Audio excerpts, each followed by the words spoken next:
আমাকে কিছু মানুষ কোয়েশ্চেন করছে যে আপনি যখন মুভ অন করতে চান তখন কি মানে বয়ফ্রেন্ডের সাথে মুভ অন করতে বেশি কষ্ট হয় নাকি হাজব্যান্ডের সাথে। তো আমি বলছি, দেখেন, হাজব্যান্ড এবং বয়ফ্রেন্ড হলো নিজস্ব সম্পত্তি। এটার থেকে যখন আপনার কাছ থেকে চলে যায়, আপনাকে আপনার বন্ধুবান্ধব, আপনাকে আপনার সমাজ, মানুষজন যারা জানে তারা আপনাকে হেল্প করে নিজের দুঃখটাকে কমানোর জন্য, রাইট?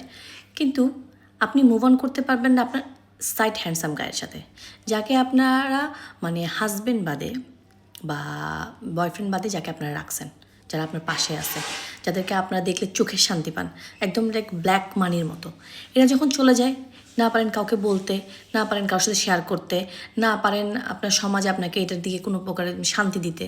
সো যখনই সাইড হ্যান্ডসাম গাইগুলো চলে যায় তখনই আসলে মুভ অন করতে বেশি কষ্ট হয়। এই হাজব্যান্ড এবং বয়ফ্রেন্ডের ক্ষেত্রে মুভ অনটা ইজিলি করা যায়।